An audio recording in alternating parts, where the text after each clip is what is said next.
नमस्कार दोस्तों, 2017 में जीएसटी लागू हुआ। उसके बाद से जीएसटी काउंसिल लगातार इसमें कुछ ना कुछ परिवर्तन करते रहते हैं कि जो गुड्स हैं उन्हें किस स्लैब में रखा जाए जिससे आसान हो जाए सारा कुछ कैलकुलेशन यहां पर करने के लिए। अब होने क्या वाला है, 2017 में जीएसटी लागू हुई उसके बाद से एक बड़ा बदलाव होने वाला है, यानी कि पहला बड़ा बदलाव है।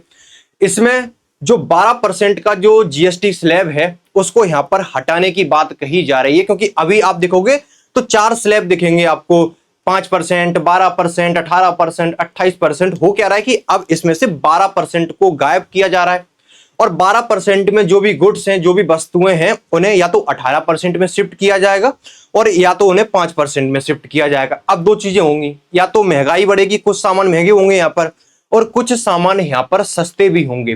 तो इनमें बात करेंगे कि कौन सी संभावनाएं बन सकती हैं और जीएसटी में अभी कौन से गुड्स हैं, किस वाले स्लैब में यहां पर आते हैं। जो पीएमओ है उसने इस चीज की मंजूरी दे भी दी है कि जो 12% स्लैब है इसको हटाकर इसकी समर्थन भी किया जा रहा है कि 12% स्लैब को हटा दो, कि ज्यादा स्लैब नहीं रहेंगे, जिससे कंफ्यूजन खत्म होगी। 3 ही स्लैब बचेंगे, फिर 5%, 18 और 28, जिससे आसानी हो जाएगी सारा कुछ कैलकुलेशन यहां पर करने में। अब जो सारा कुछ जो डिसीजन लेना है वो जीएसटी काउंसिल के ऊपर ही है और जीएसटी काउंसिल की जो बैठक है वो हो सकता है कि इस जो मानसून सत्र चल रहा है इसके बाद अगस्त में बताई जा रही है कि इस बैठक की संभावना है और इस बैठक में डिसीजन लिया जा सकता है। 2017 के बाद सबसे बड़ा बदलाव होने वाला है, पहले बड़े बदलाव की ओर अग्रसर है जीएसटी यहां पर। और इसमें जो जीएसटी स्लैब है उनमें बदलाव किया जाएगा और 12% में जो वस्तुएं आती हैं उन्हें चेंज किया जाएगा, या तो 5% में या तो 18% में। बहुत सी चीजें यहां पर बदली जाएंगी। जीएसटी में इस समय 5 आप कह सकते हो कि स्लैब है, यानी आप 4 भी कह सकते हो, क्योंकि एक तो 0% का, जिसे आप ना भी जोड़ो तो कोई दिक्कत नहीं है। यहाँ पर एक तो 0% स्लैब हो गया, 5%, 12%, 18, 28 और इसके साथ ही आपको देखेगा 0.25% और 3%। ये कुछ आप कह सकते हो कि जो विशेष मेटल्स होते हैं उन पर यहां पर लगता है। और आप इसके बाद आओगे तो जो 21% जो वस्तुएं हैं वो 5% जीएसटी स्लैब में आती हैं, 21%। उसके बाद 19% वस्तुएं जो आती हैं वो 12% वाले स्लैब में आती हैं। और आप देखोगे 5% का जो स्लैब है और जो 12% का स्लैब है, आप और हम जो डेली मर्रा की चीजें जो यूज करते हैं वो इन्हीं स्लैब में आती हैं। और 18% इसमें 44% वस्तुएं शामिल की जाती हैं। और आप देखोगे 28% में 3% वस्तुएं शामिल की जाती हैं, यानी इसमें लग्जरी सामान यहां पर आता है। ये सबसे इंपॉर्टेंट यही 3 स्लैब है। इसी से समझ में आता है कि महंगाई बढ़ने वाली है, घटने वाली है, इसी में परिवर्तन होंगे। मान लो 5% स्लैब में से कोई चीज 12% वाले स्लैब में डाल दी जाती है तो वो चीज महंगी हो जाएगी यहां पर। और 12% को अगर हटा दिया जाए यहां से तो 12% में 19% वस्तुएं हैं, तो इसमें से कुछ सामान 5% वाले में जाएगा और कुछ सामान यहां पर 18% में जाएगा। तो यानी कुछ सामान महंगा होगा और कुछ सामान यहां पर सस्ता होगा। और आप देखोगे कि इसके जो बदलाव होने वाले हैं इसमें 0% में मिल्क हो गया, यानी कि जो प्रोडक्ट यहां पर पैकिंग नहीं है ऐसे सामान इसमें हो गए, हेल्थ से जुड़े हुए सामान हो गए और एजुकेशन सर्विस हो गई, इन पर कोई जीएसटी यहाँ पर नहीं लगती, 0% स्लैब होता है। 5% में यहाँ पर पैकिंग स्टार्ट हो जाती है, शुगर हो गया, डोमेस्टिक हो गया, और आप जो सामान बाजार से कपड़े वगैरह खरीदते हो 1000 रुपए से नीचे के जो सामान है उन पर 5% लगता है। आप 0% में देखोगे फ्रेश फ्रूट और वेजिटेबल्स, ऐसे सामान है जो आप खरीदते हो सुपरमार्केट से वगैरह खरीदे हो आपने, तो 5% जो 0% जीएसटी वहां पर लगता है। आपने मान लो सब्जी खरीदने जा रहे हो तो उस पर कोई जीएसटी नहीं लगता यहाँ पर। भाई आप 5% जाओगे तो यहाँ पर कुकिंग ऑयल हो गया, फुटवियर हो गया, 1000 रुपए से नीचे के आप कपड़े खरीद रहे हो तो उन पर 5% का जो स्लैब है वो लगेगा। उसके बाद 12% प्रोसेस फूड हो गया, यहाँ पर पैकिंग स्टार्ट हो जाती है, यानी कि चीजों की यहाँ पर प्रोसेसिंग स्टार्ट हो जाती है। मोबाइल फोन्स हो गए और फ्रूट जूस हो गए।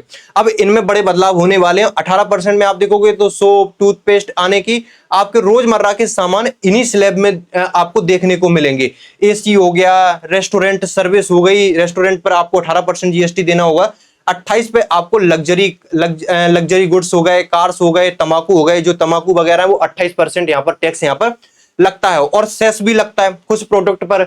जब कोरोना आया तो उसके बाद से जो राज्यों को जो नुकसान हो रहा था, क्योंकि इनकम कुछ भी हो नहीं रही थी, सब कुछ जो बिजनेस है वो ठप वगैरह थे, तो यहाँ पर सेस को लागू किया गया था। जो सेस था वो अब 2026 में बताई जा रही है कि डेडलाइन है 2026 में वो बंद हो जाएगा। और कुछ स्पेशल रेट्स भी हैं, गोल्ड पर हो गया, प्रेसियस स्टोन हो गए जो उन पर 0.25% और 3% जो अलग से एक्स्ट्रा स्पेशल रेट यहाँ पर लगते हैं। 12% पर आते हैं, तो इसमें ही सबसे ज्यादा चेंजेस होने वाले हैं। 12% में आप लिस्ट देखोगे तो आम सामान ही मिलेंगे जो आप डेली यूज में, butter, ghee, processed food, almond, mobile, fruit juice, बहुत सारी चीजें जो आप डेली यूज में यूज करते हो। वहीं 28% में यहाँ पर आपके लग्जरी सामान आ सकते हैं। अब 12% में यहां पर बदलाव होने वाला है। तो 12% में बदलाव होता है तो कौन सी चीजें महंगी हो सकती हैं और कौन सी चीजें यहां पर सस्ती हो सकती हैं, क्योंकि कुछ चीजें सस्ती भी होंगी और कुछ चीजें यहां पर महंगी भी होंगी। सबसे पहले अगर आप देखोगे तो मोबाइल्स हैं, तो मोबाइल्स का हो सकता है कि 18% वाले स्लैब में डाल दिया जाए। हो सकता है कि कुछ मोबाइल महंगे भी हो जाएं और हो सकता है कि अभी भी कुछ मोबाइल 18% स्लैब में ही आते हैं।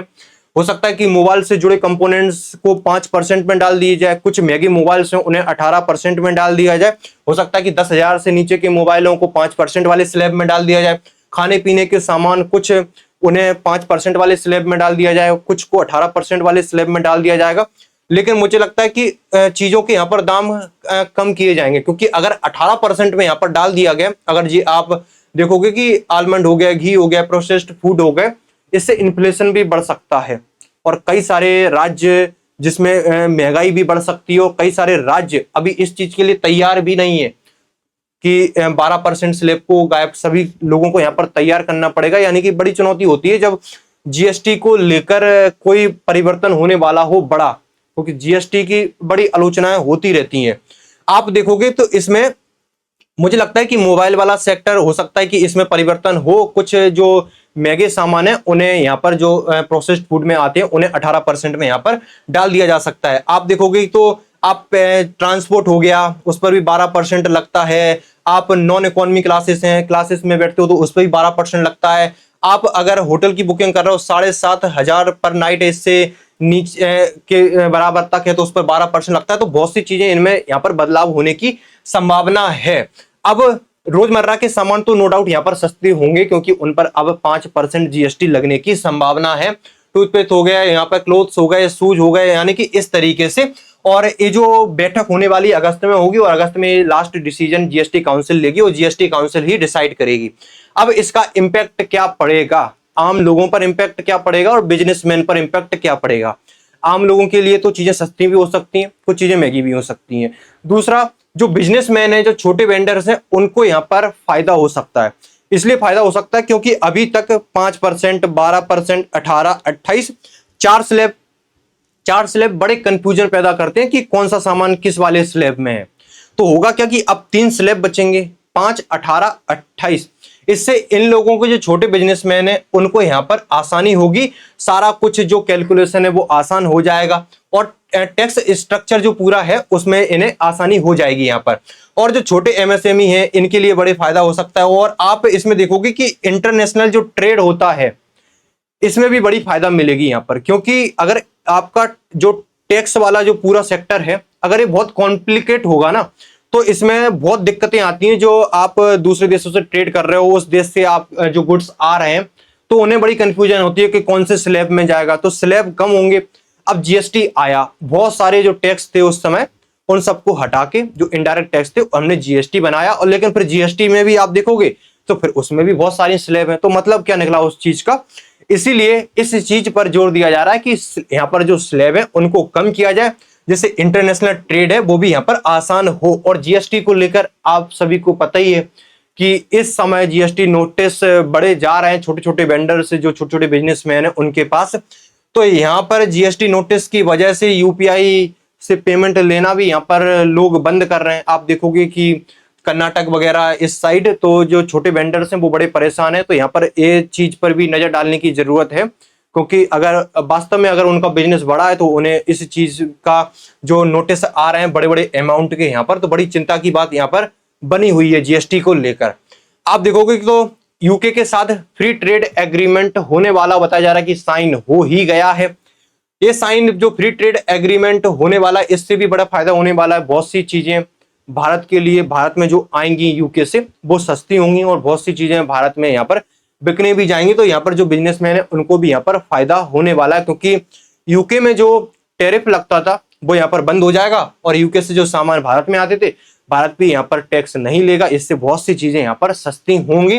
बताया जा रहा है कि कार्स वगैरह भी जो यूके से आती हैं, विस्की कार्स, ये सब सस्ती हो सकती हैं। कुछ चीजें यहाँ पर जो आप कह सकते हो कि आने वाले समय में बहुत से बदलाव होने वाले हैं, जीएसटी बदलाव होने वाले हैं और जो फ्री ट्रेड एग्रीमेंट होने वाला है, इसका तो पता चलेगा कि क्या कुछ इंपैक्ट भारतीय बाजार में पड़ने वाला है। मुझे लगता है कि जो यूके है उससे बड़ा फायदा होगा, क्योंकि अब उसके लिए पूरा जो भारतीय मार्केट है वो यहाँ पर खुल जाएगा और भारत के लोग भी इस चीज का फायदा उठा सकते हैं। बाकी कितना उठा सकते हैं वो तो आने वाले समय पता चलेगा, क्योंकि अब यूके का बाजार भी पूरी तरीके से भारतीयों के लिए खुल गया, वो भी फ्री ट्रेड के तहत। यानी कि भारत के लोग अब खूब दम से यूके में जाकर सामान बेच सकते हैं, कोई भी वहां पर सामान नहीं लगेगा। इससे क्या होगा कि भारतीय सामान यूके में सस्ते बिकेंगे और जिससे भारत के सामान वहां पर खरीदे भी जाएंगे। अभी क्या होता था कि आप उस पर टैक्स लगा, टैक्स लगने के बाद 100 रुपए की चीज है, उस पर टैक्स बढ़ा दिया तो वो चीज भारतीय सामान महंगा हो जाता था। अब वो सामान यहाँ पर सस्ता भी रहेगा, तो दोनों को यहाँ पर फायदा होने वाला है। बाकी जीएसटी में क्या बदलाव होते हैं और ये 12% का जो स्लैब है वो कब हटता है, और इससे नो डाउट फायदा ही होगा। बाकी देखते हैं कि आने वाले समय में क्या होता है। ये थी अपडेट्स जीएसटी को लेकर। जैसे कोई न्यू अपडेट आती है आपको इस चैनल पर मिलती रहती है। Thank you so much.